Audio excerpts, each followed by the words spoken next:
Hey everybody, Brian here from LTL Media, and I wanted to get you a recap of day one of the long-awaited Brian Walshe murder trial. The Cohasset man accused of killing and dismembering his wife, Anna Walshe, finally kicked off in Dedham, Massachusetts this morning. And right out of the gate, both sides delivered opening statements that could not be more different. So let's break down exactly what prosecutors said, what the defense is claiming, and why day one set the tone for what's shaping up to be one of Massachusetts' most disturbing and unpredictable murder trials. So, Brian Walshe has already admitted to the two major things in this case: disposing of Anna's body and lying to police about her disappearance. But he has not admitted to murder, and you cannot admit and take a plea to a first-degree murder charge here in the state of Massachusetts. So you will have to complete this trial. And that's what this trial is about. Did he intentionally kill Anna, or was it, as his attorney is now claiming, a tragic medical emergency followed by panic? Prosecutors wasted no time. Their opening was heavy, visual, and designed to leave jurors with a single impression. Brian Walshe planned this, he executed it, and he tried to erase Anna. They told the jurors that they would see digital searches on Brian's devices in the hours surrounding Anna's disappearance, including how long before a body smells and hacksaw, best tool for dismembering. And there are many. So DNA evidence on the hacksaw, hatchet, Tyvek suit, and cleaning materials were found in a Massachusetts waste processing facility. Surveillance footage of Brian visiting dumpsters in stores, finding cleaning supplies. You're going to see in Home Depot. You're going to see him at Lowe's. And the lack of any activity from Anna, no calls, no emails, no bank uses after January 1st. The prosecution's theme today was clear.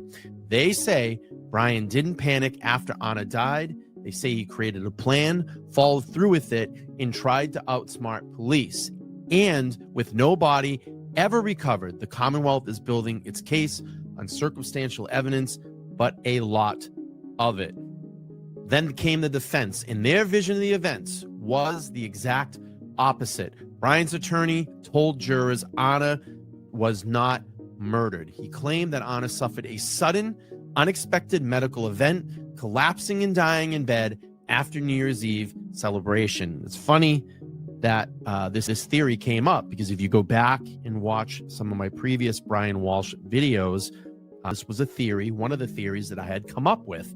So I'm really curious to see how they're going to continue to defend this. But so the defense says Brian made the worst possible series of decisions.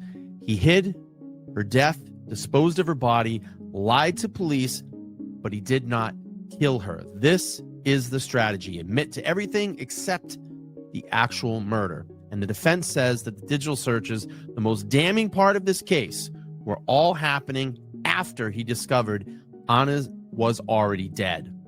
So today, the jury heard from the first witness, Harrison Schmidt.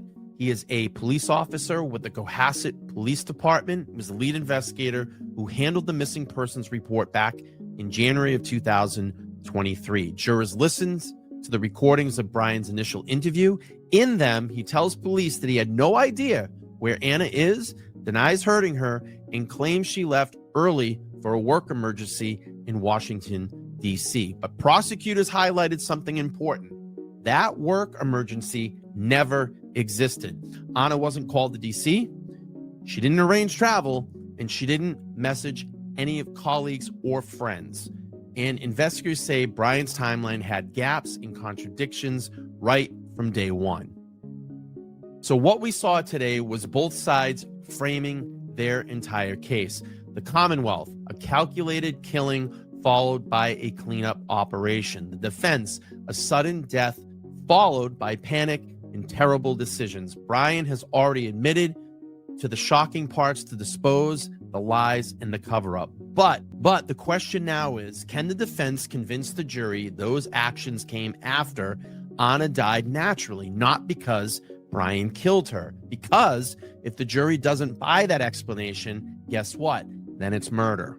All right, everybody. So this trial is just getting started, and day one was already packed with explosive evidence, emotional tension, and two completely conflicting versions of what happened inside that Cohasset home. What I'm going to do now is I'm going to piggyback the prosecution opening statement and the defense opening statement so you can see that, you can hear that, and get a gist of what happened in that courtroom on day one. If it's your first time over here, please make sure to like, share, and subscribe. I would appreciate it. And hang out. Let's watch the prosecution and the defense do their opening statements. Your Honor, may it please the court? It does. On January 4th, 2023, Teresa Marchese returned to work after New Year's holiday. She works at Tishman Speyer, and she is the Director of Human Capital Management. That is to say that she's the Director of Human Resources. And Tishman Speyer is a real estate management company, but it's a global real estate management company. It has buildings all over the world. And this office that Ms. Marchese works in is in Washington, D.C. When she returned to her office in Washington, D.C. that morning, she was alerted that one of her coworkers' husbands was trying to find her coworker. The coworker was Anna Walsh, and her husband is Brian Walsh. Teresa Marchese knew Anna Walsh because she hired her. She hired her in February 2022 to work at the Washington, D.C. office of Tishman Speyer and to manage some of those buildings in Washington, D.C. She also knew that Anna Walsh commuted from Cohasset to Washington to work at Tishman Speyer, and that her husband, Brian, and her 3 children were still in Cohasset at this time. She also knew where Anna Walsh lived in Washington, D.C. Anna Walsh had bought a townhouse right near where Teresa Marchese lives in Washington. So when she heard that Brian Walsh was looking for Anna, she got concerned. And she spoke to her boss, Jeff Chubb. And the two of them went into a conference room and called Brian Walsh. Brian was calm, and he said that on January 1st, Anna left their Cohasset home for a work emergency and had to fly back to Washington, D.C. And he hasn't spoken to her since then. This is the longest they've ever gone without speaking. So, Teresa Marchese went and drove to Anna Walsh's townhouse. She took another employee with her, and on the way there, she had another conversation with Brian Walsh. Brian was calm, and he gave her the combination to the garage so Ms. Marchese could get into the building. Ms. Marchese got there. She was able to look in the windows. Nothing was broken. Nothing was out of order. She got into the garage, and she found some cardboard boxes that had yet to be unpacked, some car seats, no car, no Anna Walsh. Now the door from the garage to the home, that was locked, so she couldn't get inside. So Ms. Marchese called Mr. Walsh back again, and she told him that she was going to loop into this conversation Tishman Speyer's global head of security, who also works in Washington, D.C. His name is Hugh Dunleavy. He's a retired Secret Service agent. Mr. Walsh is calm. Mr. Dunleavy is looped into this conversation on the phone,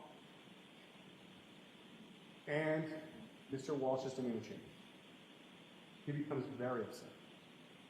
Mr. Dunleavy calms him down, asks him a series of questions, and Mr. Walsh repeats.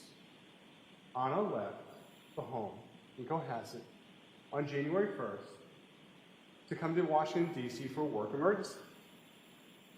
Mr. Dunleavy follows up. Have you called the police? What is the local police department in your town? You live in Cohasset. You need to call the police. The call ends. Mr. Dunleavy works with the Washington police and helps facilitate them getting into the home in Washington, D.C., and Anna is not there. He also calls the Cohasset police just before noon on January 4th. and he reports Anna missing. Hugh Dunleavy from Washington, D.C. calls the Cohasset police, and that is the first time Anna Walshe has been reported missing to the police. And it was done just before noon on January 4th, and no one has seen her since January 1st.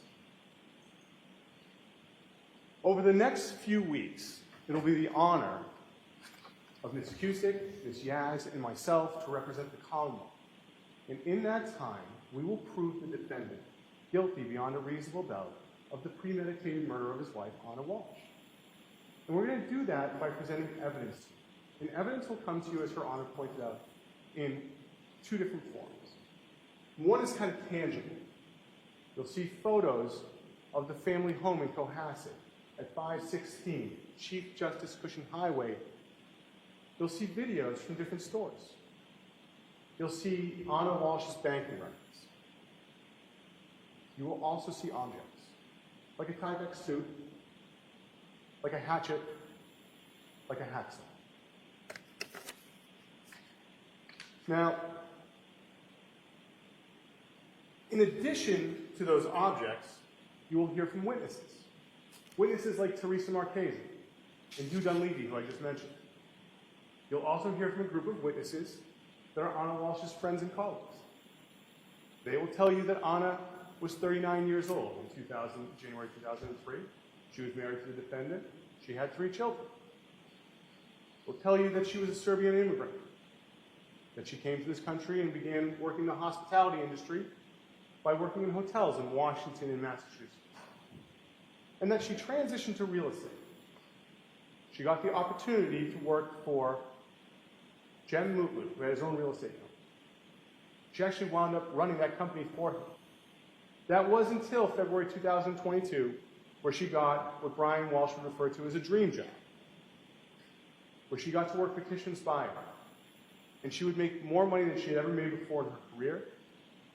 She had purchased a townhouse in Washington, D.C., and she was expecting to have her family come with. However, Brian and the children had stayed in Massachusetts. And the reason is that Brian had previously pled guilty to a count of fraud in the Boston Federal District Courthouse. But he hadn't been sentenced yet.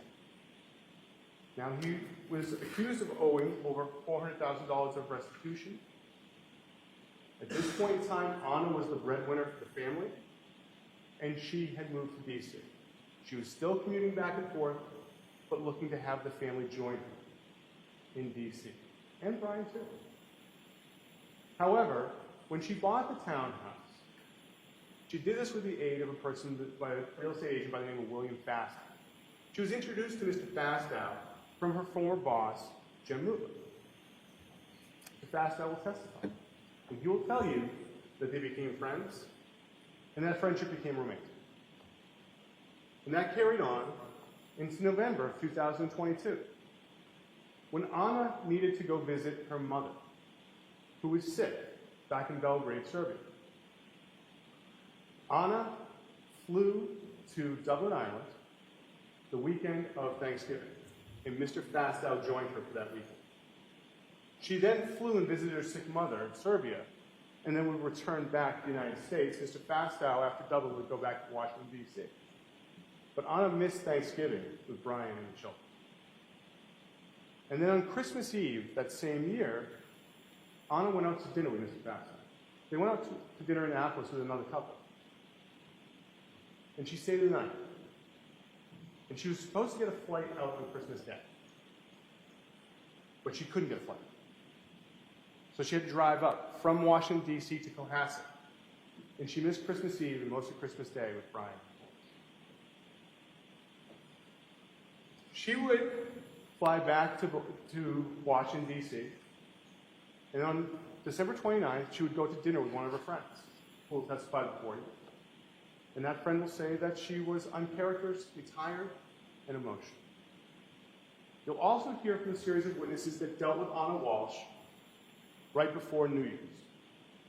She returned back to Cohasset on December 30th, and she was going to stay with the family until January 3rd. You'll hear how she went to a barre class, B-A-R-R-E. It's an intensive ballet class. You'll hear from the instructor who will say that she did exceedingly well in that class. A person who was with her in a nail salon will testify. She got her nails done on New Year's Eve. And Mr. Mutlu will testify. He went over to the Walsh family residence on New Year's Eve for dinner. 3 adults were there. It was Mr. Mutlu, Brian, and Anna. He got there around 8:30. He brought some snacks for the kids. Actually got to play with the oldest child. And he spent the night talking to his friends. He'd characterize them as jovial. They shared champagne. They weren't drunk. They were enjoying the new year. They actually signed the champagne box. And you'll see that, where they were looking forward to the new year. Brian cooked. Brian was attentive. Brian also said to Mr. Mutlu that night that he had lost his phone, it had been misplaced, but he had felt free as a result of it. Mr. Mutlu left that home on New Year's Day at 1:30 a.m. And there was no mention of a work emergency in Washington, D.C. that would require Anna to fly out or leave the family home at 6 or 7 a.m. that day. Now on January 4th, after Hugh Dunleavy had called the Cohasset Police Department, the Cohasset Police Department dispatched Officer Greg Lawrence to go speak to Mr. Walsh at his home. Officer Lawrence went. He was met outside by Brian Walsh. Brian Walsh informed Officer Lawrence that Anna had left on January 1st, had taken a Uber or Lyft to Logan Airport to fly out to Washington, D.C. for a work emergency. Gave her a phone number for Anna Walsh, described her as 5'2", that she was 39 years old, approximately 115 pounds. He hadn't heard her. Officer Lawrence went back to the Cohasset Police Department, worked with other Cohasset police officers, trying to find any connection to Uber or Lyft or local taxi cabs. Cohasset police would then begin a process of pinging Anna's phone. You're going to get to see the records from that, but essentially the process involves the cell phone carrier, in this case Verizon, sending a signal out to the phone to try and locate. And the Verizon records will show that the last time that phone that belonged to Anna Walsh interacted with the network was shortly after 3 a.m. on January 2nd. And when it did so, it was in the area of the Walsh home. That same day, Cohasset Police also tasked Detective Schmidt with investigating this case. He and Officer Lawrence would go back to the Walsh family residence at 516 Chief Justice Cushing Highway and interview Brian Walsh. And he recorded it. You'll get to hear the recording. And Brian will talk about how Anna was commuting back and forth from Cohasset to Washington for work, how there were some issues with his federal case, and how Mr. Mutlu had come over for dinner that night on New Year's Eve, and how Anna had to leave between 6 and 7 on January 1st. He also, in that interview, described what Anna was wearing when she left the home. Blue-gray hunter boots, a black jacket, and an Hermes watch. So Sergeant Schmidt will testify before you, and he will tell you that he worked on this missing person investigation and called in additional resources to help. On the 5th, he had his own department do a search of the woods near the family home. On the 6th, he called in a task force made of several different police departments to do further searching of the woods in and around the Walsh family home. Contacted the state police to use their resources. He also got the opportunity to speak to Mr. Walsh on January 5th, January 7th, and January 8th. And when he did those interviews, he was accompanied by detectives from the state police. And those interviews were recorded. You'll get to hear those interviews. And Mr. Walsh, during those interviews, will explain that he and Anna were happily married. He had no knowledge of any extramarital affair. That Anna had her dream job. That it was taking care of the family. And conversely, he didn't take a salary this year out of his company that was a consulting company. He told the police that he owed over $400,000 in restitution on his federal matter. That this case was causing stress on his marriage. That he might have to go to jail. He said that they were very happy and that the biggest problem was that they were apart. Brian also told the police that Anna's job had caused her to miss Christmas Eve and Christmas Day with the family. And that Anna traveling to visit her sick mom caused her to miss Thanksgiving with the family. And that he did not want to have an argument with Anna about missing another holiday on January 1st. He had a discussion with her about Christmas Day. He was concerned that by him looking around trying to find her, that she embarrassed her. So he tells the police, I didn't want to have an argument. So I understood she was going to come back, and she left for that emergency at work. You'll also have access to financial records that will show that Anna Walsh had approximately $200,000 in accounts at Fidelity, and that there was over $1 million in life insurance in Anna Walsh, and that Brian Walsh was the beneficiary of those policies. And in addition to the Cohasset police, the Massachusetts State Police also worked with them on trying to find Anna. You're going to hear from two troopers in particular, Trooper Nicholas Marino and Trooper Connor Keith. They are digital forensic specialists. They have special training in examining computers, tablets, phones. And in this matter, they had the opportunity to examine a MacBook, iPads, and cell phones that were at the Walsh house. And they will explain that on Christmas Day, when Anna had missed Christmas Eve and was, after spending the evening with Mr. Fastow, and was driving up from Washington, D.C., the cell phone that Brian Walsh was using looked up Mr. Fastow on the internet. And that on December 27th, a MacBook that used the Apple ID for Brian Walsh, between 8:30 and 9 o'clock, researched best strategies to divorce for a man, best state to divorce for a man, Washington, D.C. divorce laws. On December 29th, Brian Walsh's cell phone was researching buildings that Anna Walsh managed for Tishman Speyer and emergencies she had handled for them in the past. Trooper Guarino will also explain to you the internet history of that MacBook that had Brian Walsh's Apple ID beginning on January 1st.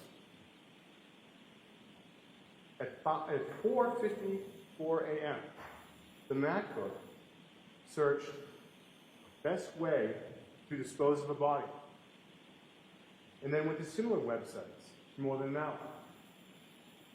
At 6:24 a.m., same day, the same device searched how long for someone to missing to inherit, how long missing to be dead, can you throw away body parts? Later on that morning, on January 1st at 9:33 a.m., the MacBook went to search how long does DNA last? And then an article, is it possible to clean DNA off a knife? 30 minutes later, the MacBook researched disposal of a cell phone. At 10:28 a.m., the MacBook research, I am the user of my wife's credit card. She is missing. And again, on January 1st, at 11:28 a.m., it searched, best way to dispose of body parts after a murder. Trooper Guarino will explain the numerous websites and searches done by the MacBook in the morning and early afternoon on January 1st, and that these websites were about cleaning blood with ammonia, bleach, and hydrogen peroxide. Websites visited included those as whether it is better to throw away crime scene clothes or wash them. One site was entitled, "You want to get away with murder? Use a special deterrent." This type of activity on the MacBook continued into January 2nd, when it looked up, how long does Lowe's keep security footage? How to saw a body? How to dismember a body? Can you be charged with murder without a body? Can you identify a body with broken teeth? The MacBook also visited websites for apartment complexes in Brockton and Chelsea. One in particular, Chatham West in Brockton. Brian Walshe told investigators that his phone, which was an iPhone 13 mini, had been misplaced and not found until the afternoon of January 2nd, 2023. When investigators examined that phone, they learned that it had been connected to a power source, and it had been unlocked 4 times by either using the face or the passcode. Investigators will also tell you that the location data from that phone showed that it remained in the Walshe residence until the afternoon of January 2nd, 2023.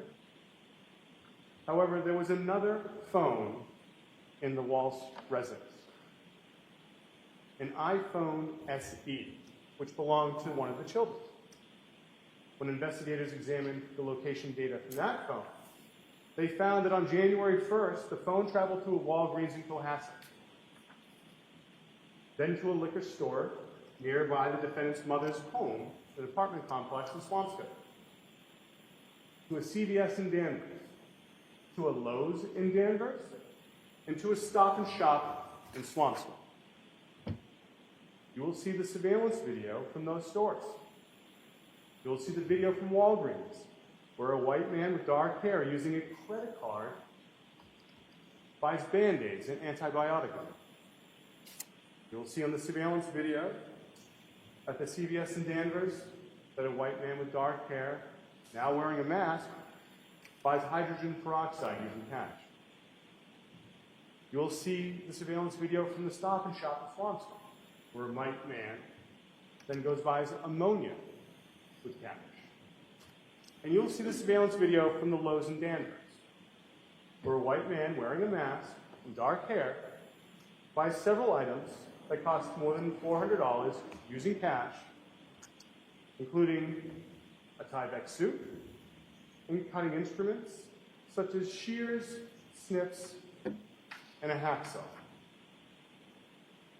Investigators will explain how the cell phone location data from the iPhone SE shows that it went to a Home Goods in the morning of January 2nd, and that Brian's iPhone 13 mini went to a Home Depot in Rockland in the afternoon of January 2nd. You will see the surveillance videos from those stores. You'll see a white man with dark hair at Home Goods buying scented candles and area rugs.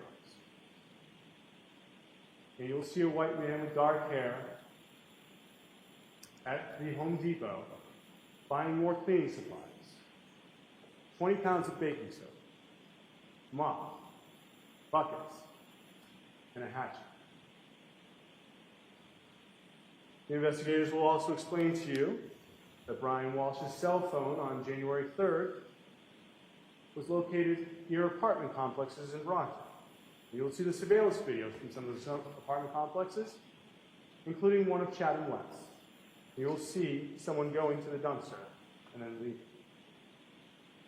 The investigators will also tell you that on January 5th, Brian Walsh's cell phone was in the area of dumpsters and a trash compactor by his mother's apartment complex in Swampscott, and that this was before he was interviewed by Detective Schmidt later that night. On January 9th, the police went to those dumpsters, and they took that trash compactor and that dumpster to a facility in Peabody, where they searched the contents of both. And they found an Hermes watch, blue-gray hunter boots, a black coat, a COVID vaccination card with Anna Walsh's name on it, rugs, a Tyvek suit, a hammer, shears, snips, a hatchet, and a hacksaw. The police will tell you that these items were packaged and brought back to a laboratory, and they were brought there for examination. And how some of these items were examined for DNA. And the DNA was compared to samples they had from Anna and Brian. And scientists from the state DNA lab will identify DNA of Brian Walsh and Anna Walsh on the Tyvek suit.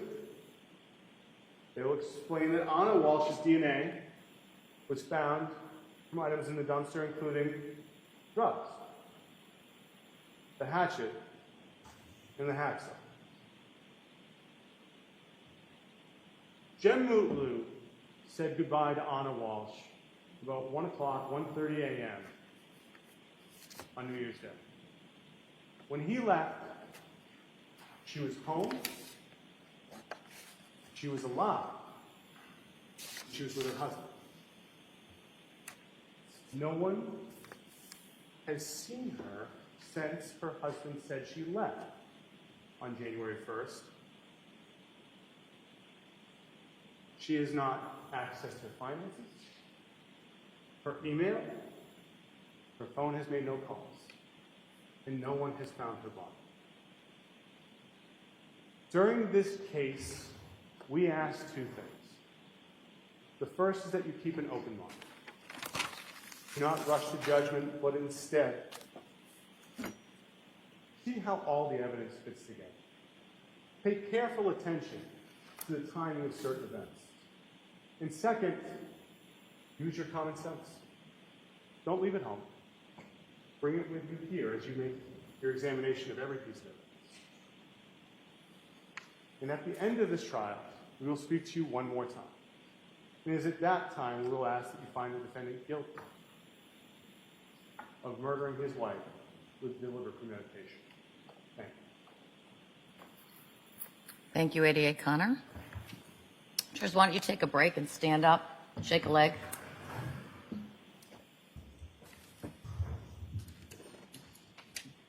Now we'll hear from the defense for the opening statements. Attorney Tipton. Thank you, Your Honor.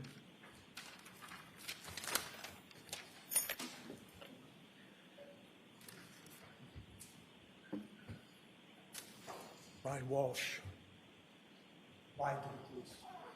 Lied to him on January 4th, lied to him on January 5th, lied to him on January 7th.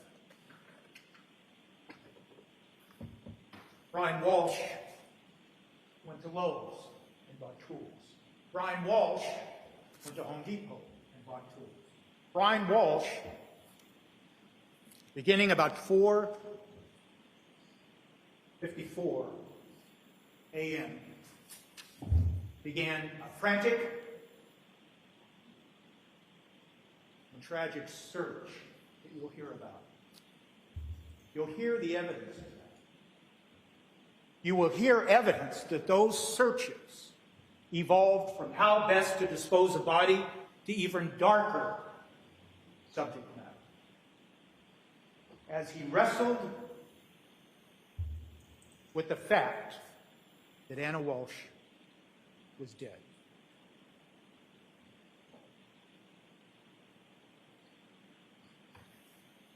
That evidence that you will hear will be hard to understand, but it is true.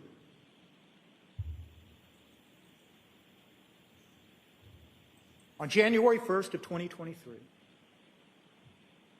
Jim Mutlow left the family home of Brian and Anna Walsh sometime between 1 and 1:30 in the morning. Anna and Brian Walsh continued to celebrate the New Year's. They went upstairs to the bedroom. About an hour later, you'll hear evidence that Mr. Walsh got up, went back down the stairs to clean the kitchen. You'll see evidence that he looked at his email. You'll hear evidence that he then returned to the bedroom, intending nothing more than to crawl into bed with Anna Walsh, the woman he loved.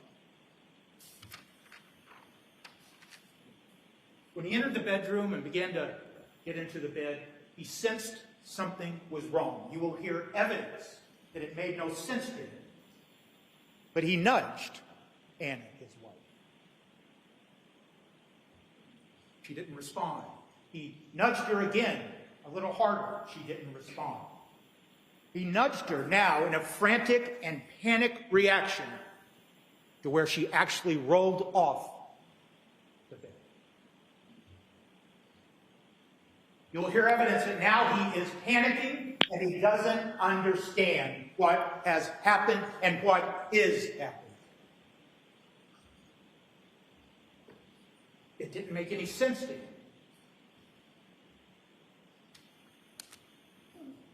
It didn't make sense that somebody that he had just been with and enjoyed New Year's Eve into New Year's Day would suddenly be dead. Not answered. You will hear evidence in this case of sudden, unexplained death. You will hear evidence that it is rape.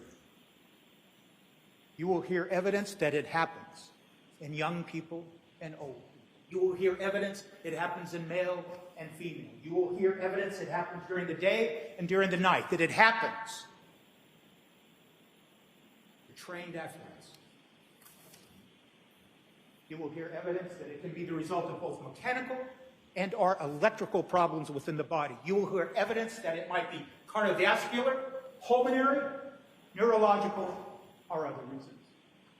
You will hear evidence that it occurs in people who have never manifested a symptom that something might be wrong.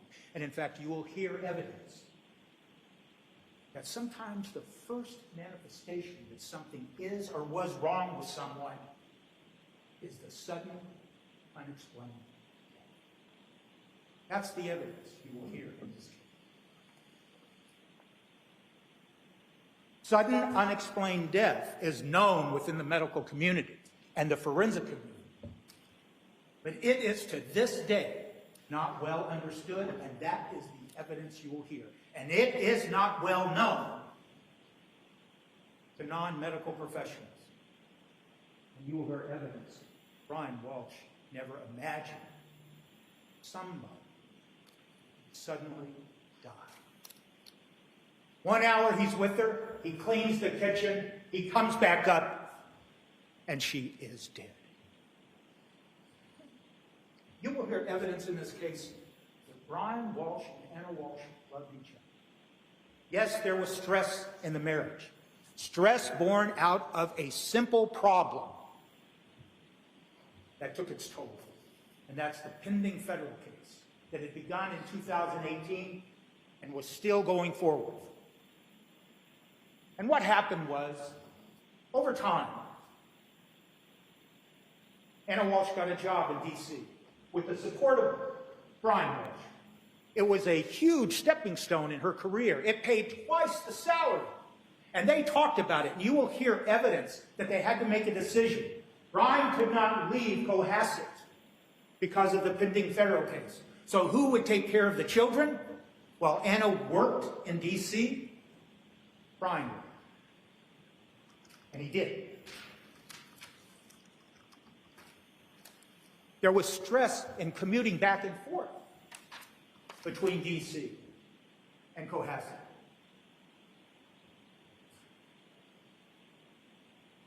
Brian Walshe experienced that stress too. And Anna Walshe and him talked about it. They talked about it on Christmas Day of 2022. And that's what the evidence will be. Yes, there was an affair. You will hear evidence of an affair. An affair does not make someone a bad person, does not make someone a bad mother. Make no mistake about that. But yes, there was an affair, not between Brian Walshe and anyone, but between Anna Walshe and William Faster.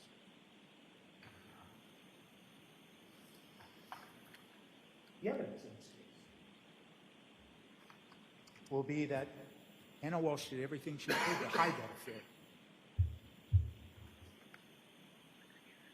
That she did not tell her closest friends, her confidants, some of whom lived in D.C., the same person, Alyssa Kirby, that she spent December 29th with, drinking and talking about her life.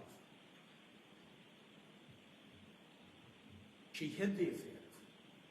William Faster will tell you that he was unaware of any plans of Anna ever telling Brian about the affair. William Faster will testify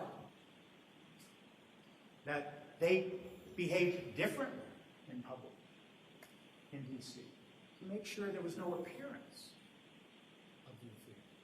William Faster will testify that Anna Walshe told him she would be devastated if Brian ever learned about the affair. Brian Walshe didn't know about the affair. He did know. Anna Walshe had a crush on William Faster because she told him. And he did not react in a jealous way. And you will hear evidence that over the close to decade that these two people were in love. And all you have to do is look at the evidence and the photograph you'll see of Anna Walshe. And the evidence will establish she is a beautiful woman. And it was not unusual for her to comment to Brian. I had some man look at me today.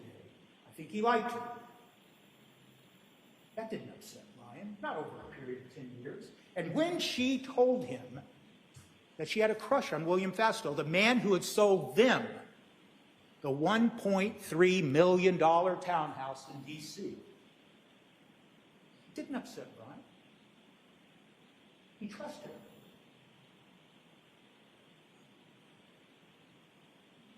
In fact, you will hear evidence from Alyssa Kirby that Anna Walshe told her, I wish he would be jealous.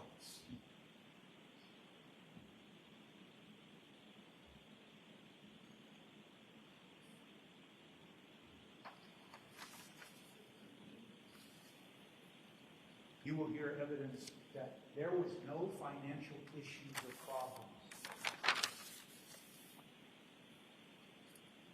Anna Walshe had just got that job in the early part of 2022 that paid close to $300,000 a year.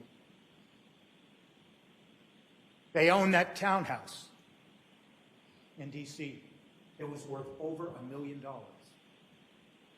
They owned whole life insurance policies on their sons in the amount of $1 million each.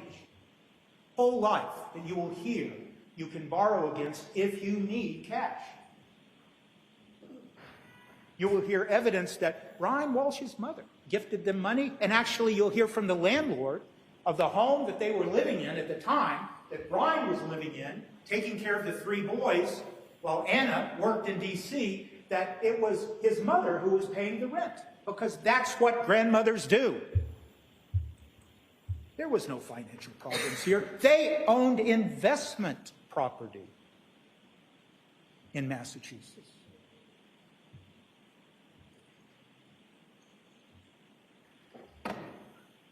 The evidence in this case is that Brian Walshe loved Anna Walshe. You will hear that she spoke of him in glowing terms to William Faster. That she said, "I want people to see the Brian that I know."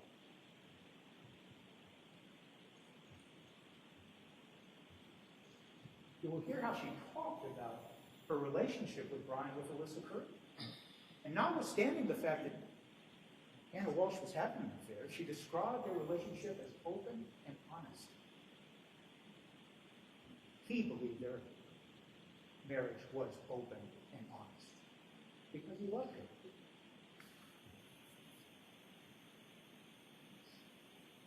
You will hear how she described Brian as her best friend to her friend Alyssa Curry.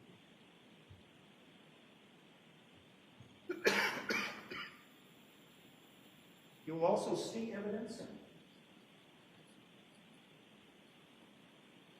of text messages that you may use to determine for yourself if there was love between these two individuals. The importance about those text messages that you'll see is simply that they're dated. The ones you'll see are dated beginning December 25th of 2022, 7 days before New Year's Day. On 12/25, Anna Walshe and Brian Walshe are texting each other, and she is sending him 7 properties, listings, primarily out of Zillow, 7 listings of properties in the greater D.C. area. Bethesda, Annapolis. They're searching for future investment properties for the future. You'll see that, and you'll hear evidence that then she comes up to celebrate Christmas with Brian and their 3 beautiful boys. You'll see on 12/27, now that she's back in D.C., these text messages between them. And they're talking about one of their properties. And they're talking about the fact that it, in fact, sold. So now they need to figure out what to do with the proceeds.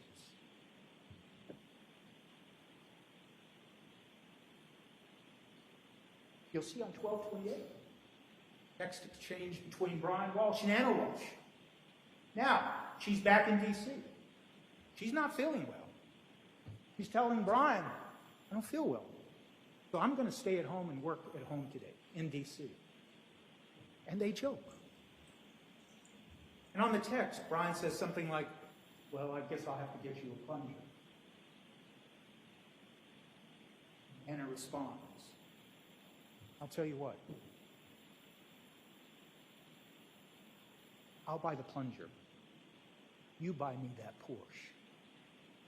Why? Because Anna Walshe wanted a Porsche. And what you see on that text exchange, right after she says that, is you'll see postings that he sent to her of the Porsches he'd been shopping for the woman he loved. And you'll see in his map book that he was shopping for Porsches because she had asked for one. On 12/29, you'll see a text exchange between them where they're talking about a 3-story brownstone that she had found that maybe they'll buy for investment. And you'll see the text references to how much it cost, the square footage it's up and below. You'll see text exchange between them where they're talking about possible renovations in the future. They are talking about the future. And this is on 12/29. And then on 12/30, simple texts between them about her catching her flight from D.C. to get to Cohasset for New Year's. She texts them, "I've landed." And what you see in those text messages are she begins to send Brian pictures of her playing with the boys now that she's reunited with her 3 beautiful boys again. And then you see 7 pictures sent by Brian Walshe back to Anna, taken of her playing with the boys.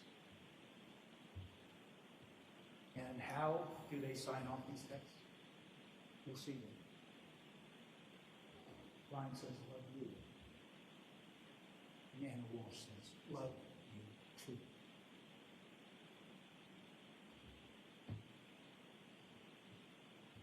We've come full circle in this opening, and now we're back to New Year's Eve. And Jim Mutlow, the family friend, is invited by Anna to come to the house to celebrate New Year's Eve. You'll hear evidence that he was thrilled. He was thrilled to be with two people he'd known for years, but he hadn't seen in some time. He knew their kids, 3 beautiful boys.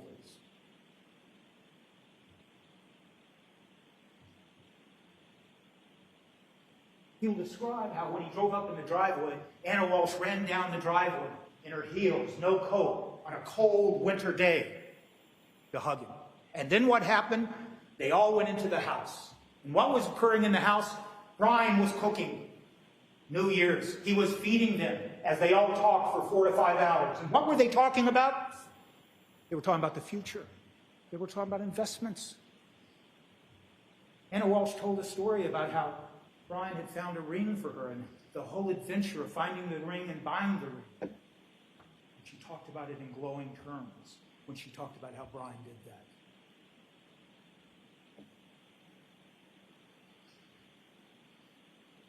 Mr. Mutlow will describe that for the 4 or 5 hours that he was there, he saw no problems between them. He said that Brian was happy and Anna was happy. He described the atmosphere as jovial, festive. He described it as loving.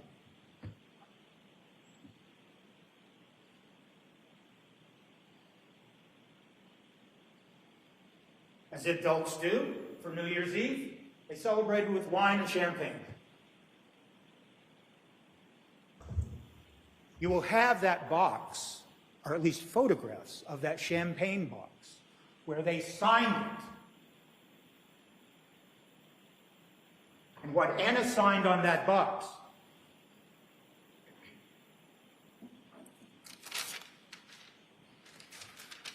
she wrote, "Let's make 2023 the best one yet."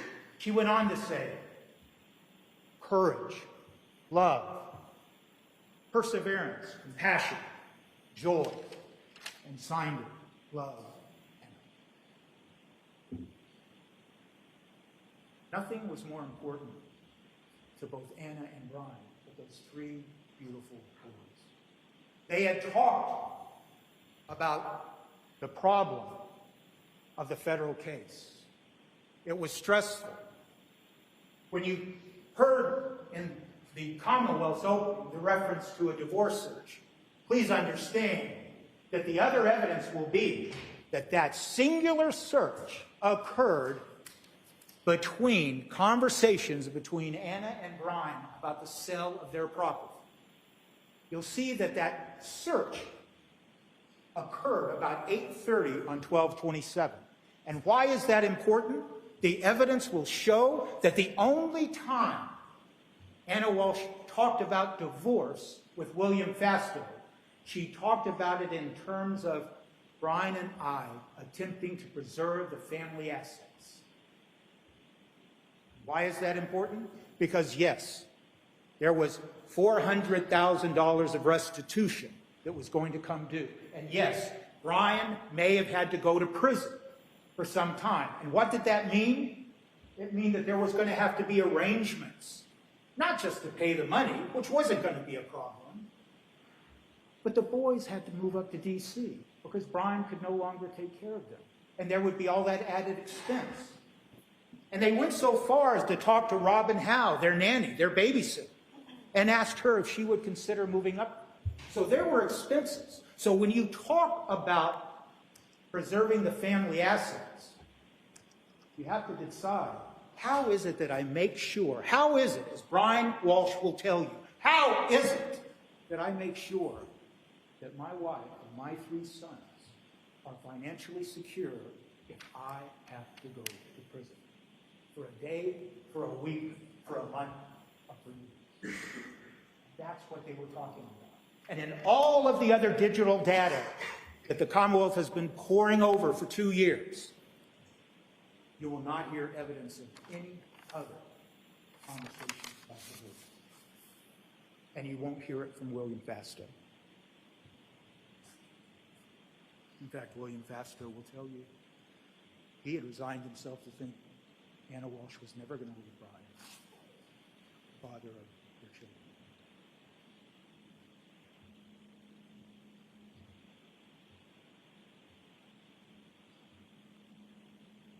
Jim Mutlow left around 1:30. Brian Walsh and Anna Walsh went upstairs. He went back down to the kitchen about an hour later to clean it up. And then the impossible, the unimaginable happened. It didn't make sense to Brian Walsh. It was confusing. He never thought anybody would believe that Anna Walsh was alive 1 minute and dead the next. And all he could think about were those 3 boys. What would happen to their 3 boys now that Anna is no longer here? What will happen if they think he did something bad to Anna? Where will those 3 boys go? And so, he told the story. He told lies. He tried to hide so he could hang on to those boys.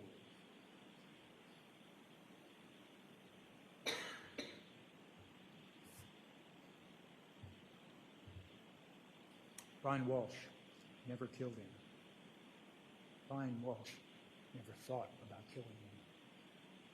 He would never think about that. Brian Walsh is not guilty.